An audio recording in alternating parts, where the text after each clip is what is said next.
يا أيها الذين آمنوا إذا نودي للصلاة من يوم الجمعة فاسعوا إلى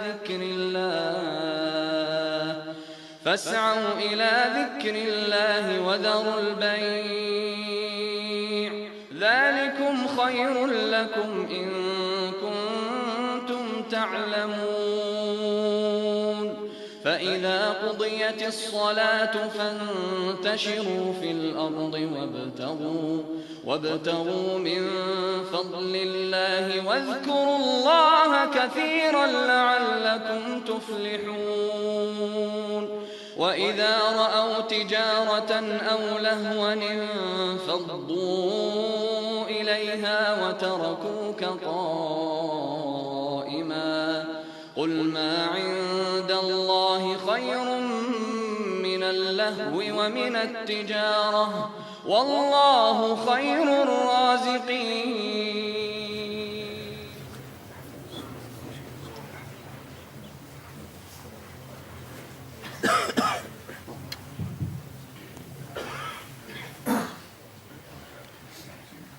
بسم الله إن الحمد لله نحمده تعالى ونستعينه ونستغفره ونعوذ بالله من شرور أنفسنا ومن سيئات أعمالنا من يهده الله فلا مضل له ومن يضلل فلا هادي له وأشهد أن لا إله إلا الله وحده لا شريك له وأشهد أن سيدنا ونبينا وحبيبنا ومولانا محمد عبد الله ورسوله اللهم صل على محمد وعلى آل محمد كما صليت على إبراهيم وعلى آل إبراهيم وبارك على محمد وعلى آل محمد كما باركت على إبراهيم وعلى آل إبراهيم في العالمين إنك حميد مجيد ثم ما بعد فها نحن على أبواب دخول شهر شعبان وشهر شعبان له من الفضائل ومن المزايا التي لا توجد في غيره من الشهور إذا كان شهر رمضان شهر الصيام الواجب فشهر شعبان كذلك شهر الصيام صيام النافلة والتطوع إذ لم يكن النبي صلى الله عليه وسلم يصوم في شهر أكثر مما يصوم في شهر شعبان. Je disais que nous voici à 1 ou 2 jours du début du mois de Sha'ban et le mois de Sha'ban a des particularités et a des vertus que d'autres mois n'ont pas. Entre autres, si le mois de Ramadan est le mois du jeûne par excellence, il faut préciser que c'est le jeûne obligatoire. Et le mois de Sha'ban, c'est aussi le mois du jeûne, le jeûne surérogatoire. Car le prophète sallallahu alayhi wa sallam n'a jamais été vu en état de jeûne autant qu'il ne l'a été pendant ce mois de Sha'ban. ولما سئل النبي صلى الله عليه وسلم عن سبب ذلك قال ذلك شهر يغفل عنه كثير من الناس بين رجب ورمضان وهو شهر ترفع فيه الأعمال وأحب أن يرفع عملي وأنا صائم وأحب أن يرفع عملي وأنا صائم. Quand le prophète fut interrogé sur cette raison ou la raison pour laquelle il jeûnait souvent ou il jeûnait beaucoup pendant le mois de Sha'ban, il a donné 2 raisons. Il a dit la première parce que c'est un mois qui est situé entre 2 mois remarqués et donc ce mois-là, on ne lui prête pas attention, on l'oublie. Pour nous, il n'est pas situé entre 2 mois remarqués, bien sûr, soyons francs.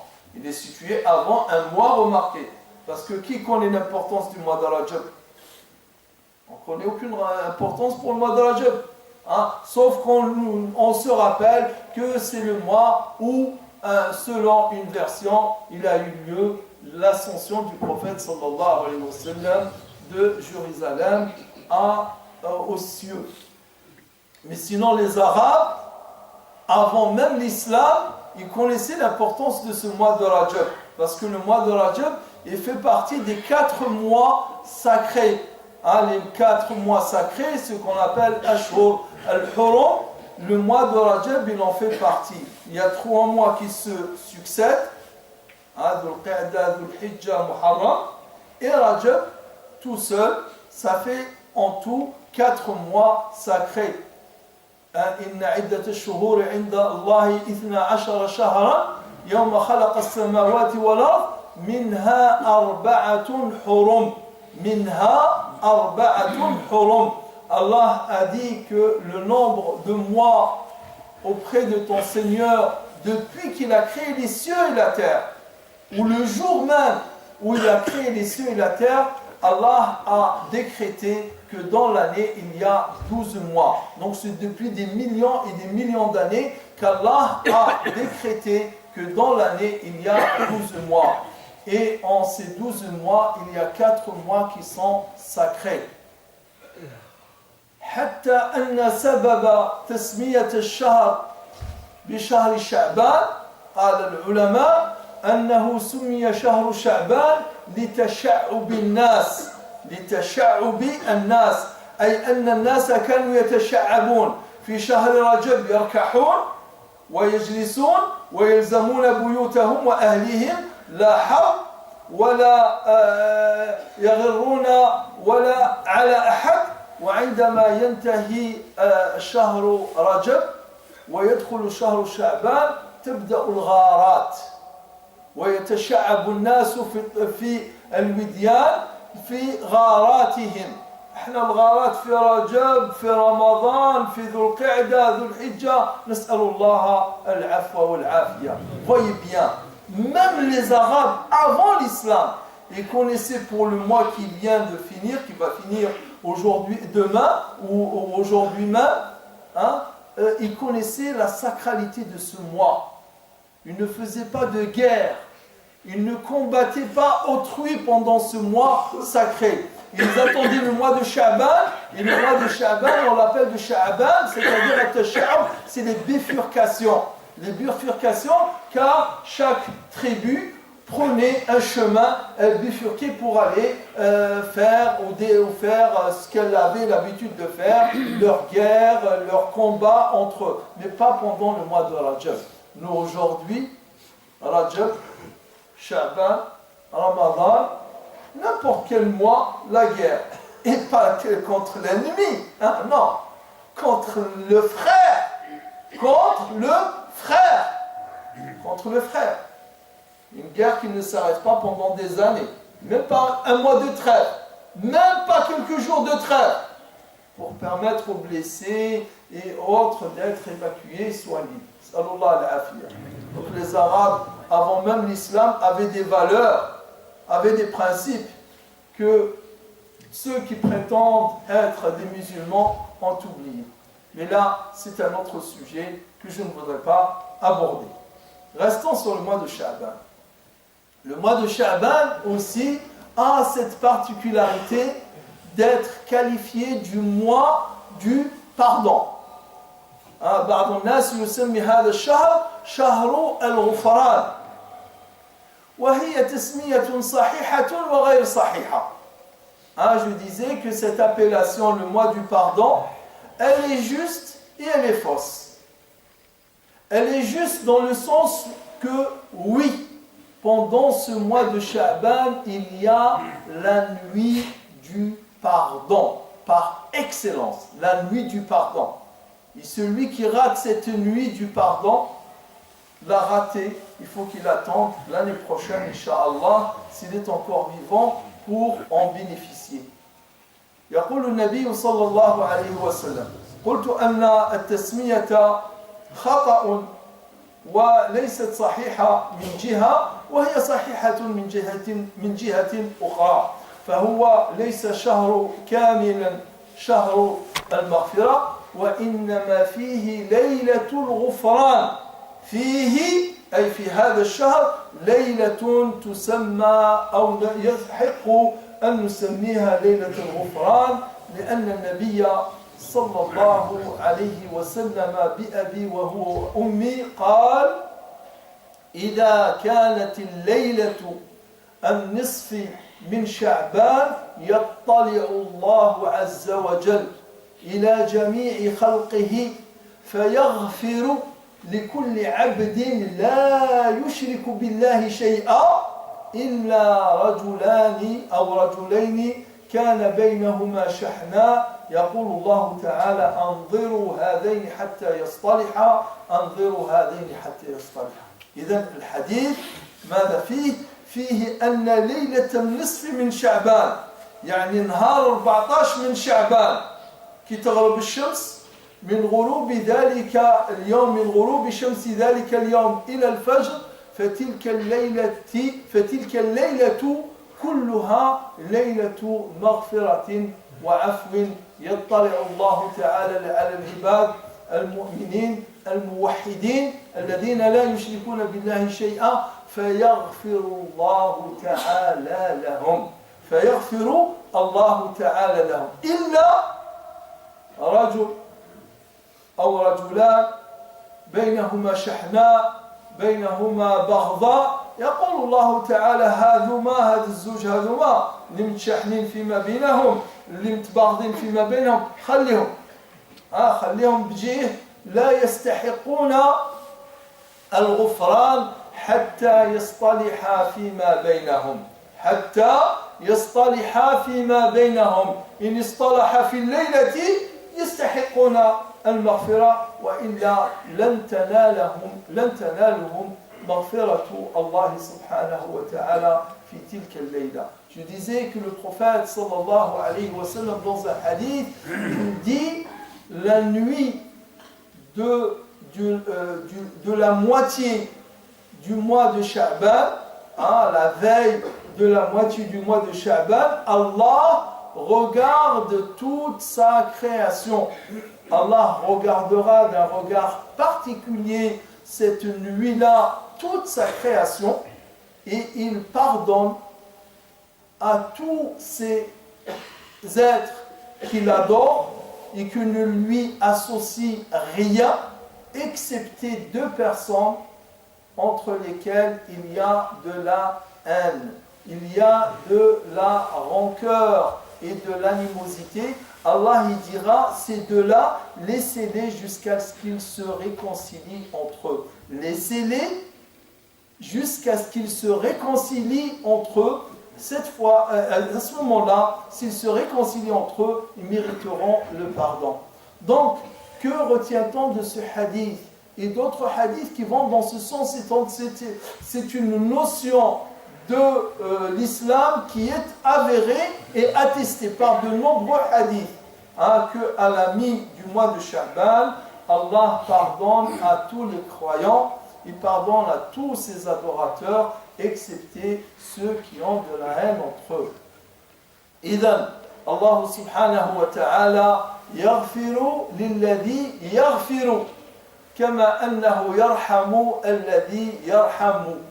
الله تعالى قال: الراحمون يرحمهم الرحمن، الراحمون يرحمهم الرحمن، أي الذين ليسوا راحمين لا يرحمهم الرحمن. الله إنما يرحم الراحمين، فكن رحيما أيها المسلم، كوني رحيمة أيتها المسلمة، يرحمك ويرحمك الله. فكذلك كن عفوا أيها المسلم، كن يعني من الذين يغفرون لغيرهم ويتسامحون ويصفحون. الله سبحانه وتعالى يغفر لك ويرحمك ويعفو عنك. نسأل الله تعالى أن نكون من الذين هم للزكاة فاعلون وللعفو وللمغفرة عاملون لأن النبي صلى الله عليه وسلم قال أعفو عمن ظلمك وصل من قطعك ولا تخن من خانك. Le prophète a dit pardonne à celui qui t'a offensé et renoue les liens avec celui qui les a coupés avec toi et ne trahis jamais celui qui t'a trahi. Quand bien même il t'aura trahi, mais tu n'as pas le droit en tant que musulman, tu n'as pas le droit en tant que musulman de faire la réciproque, de trahir celui qui te trahit. Non, le musulman ne trahit jamais. أسأل الله تعالى أن يجعلنا من الذين يستمعون القول فيتبعون أحسنه آمين.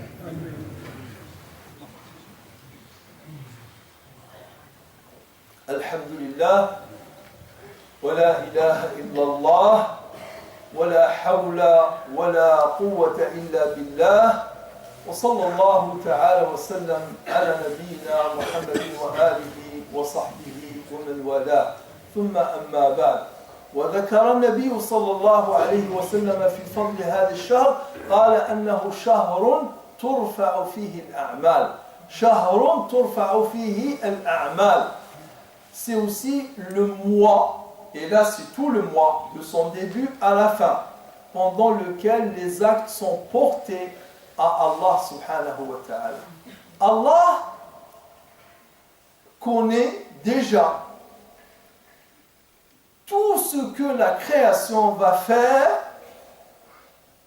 de bout en bout, de A à Z, avant même la création des cieux et de la terre, 50 000 ans.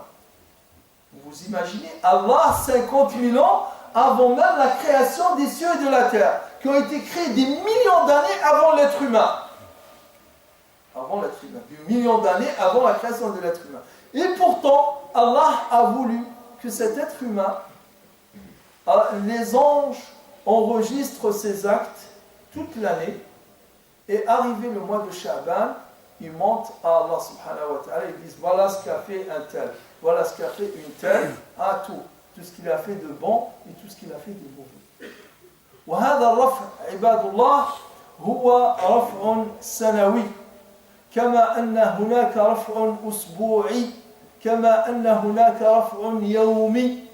Et je disais que ce portage, c'est un portage annuel, comme il y a aussi un portage hebdomadaire, il y a un portage quotidien.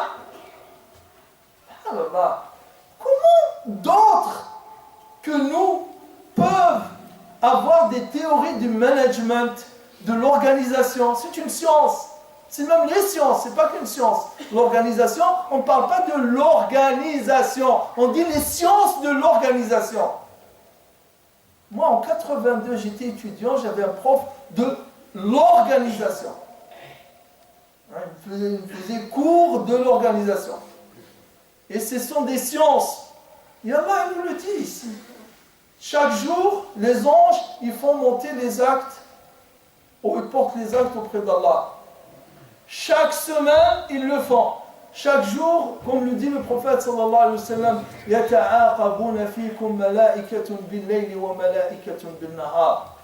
Des anges alternent, ou viennent et partent avec alternance le jour et la nuit.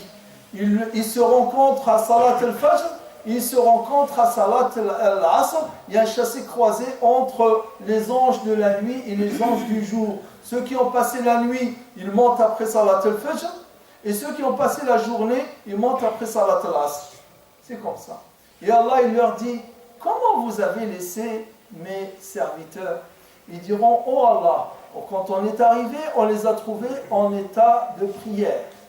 Et quand on les a quittés, on les a quittés en état de prière. Salat al-Subh et Salat al-Asr. Et le jeudi, quand le prophète sallallahu alayhi wa sallam fut interrogé sur le jeûne régulier qu'il faisait du jeudi et du lundi, il a dit le lundi parce que c'est le jour où je suis né. Et le jeudi parce que c'est le jour où les actes sont portés auprès d'Allah.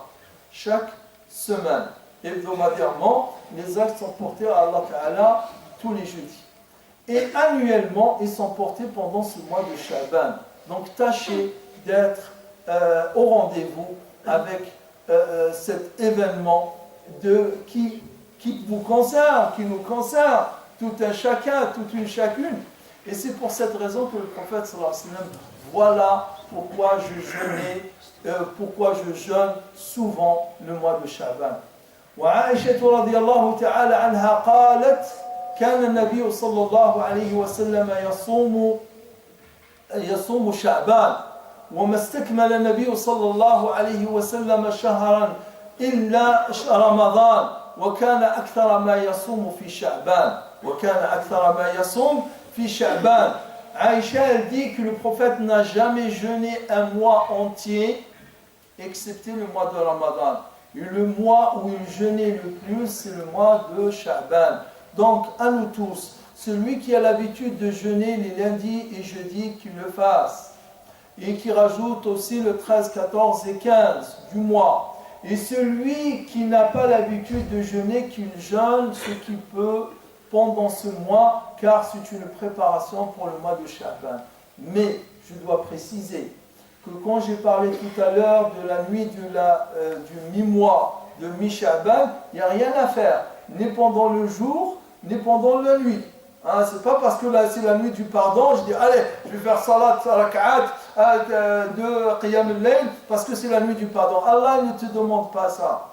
Le prophète ne l'a pas fait, les compagnons ne l'ont pas fait. Il te demande juste une chose, qu'avant que n'arrive cette nuit-là, si tu as des problèmes dans ton cœur, si tu as des problèmes dans ta relation avec autrui, essaye de te réconcilier, essaye d'arranger cela pour bénéficier de ce pardon d'Allah subhanahu wa ta'ala. As'alullah al-azim, Rabb al-arsh al-karim, an yaj'alana min alladhina yastami'una al-qawla fayattabi'una ahsanah, ulaika alladhina hadahumullah wa ulaika humul albab.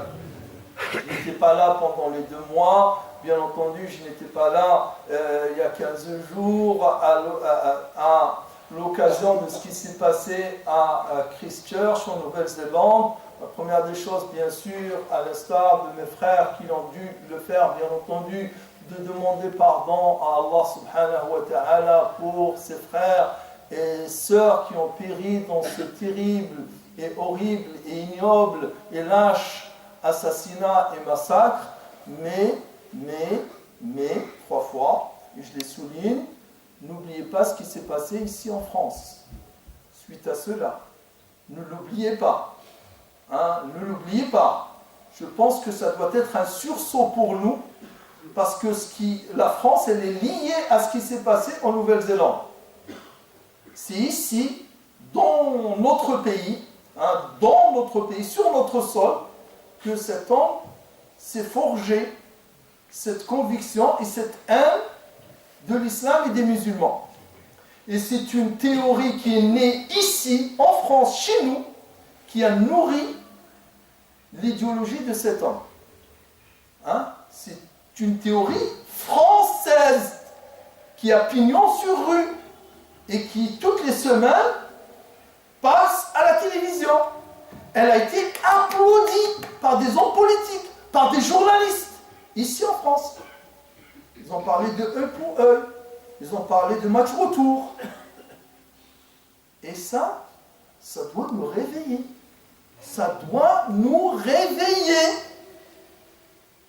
Je n'oublierai jamais ce qui s'est passé le 15 mars en Nouvelle-Zélande, mais ce qui s'est passé aussi le 16 et le 17 mars ici, et le 15 mars même, ici en France, la réaction très haineuse, très islamophobe, ici en France.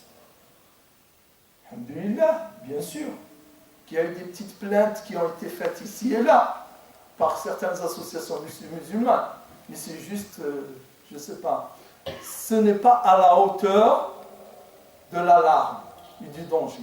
As'alullah ta'ala أن يجعلنا من الذين يستمعون القول فيتبعون أحسنه، أولئك الذين هداهم الله وأولئك هم أولو الألباب. اللهم اغفر للمسلمين والمسلمات والمؤمنين والمؤمنات الأحياء منهم والأموات، ألف على الخير قلوبنا واجمع شملنا، وأدخل علينا شهر شعبان باليمن والإيمان والسلامة والإسلام، ووفقنا إلى وأحينا وعافنا إلى أن نعيش شهر رمضان، وأن يبلغنا إليه سالمين آمنين معافين، وجميع إخواننا وأخواتنا المسلمين والمسلمات آمين، والحمد لله رب العالمين.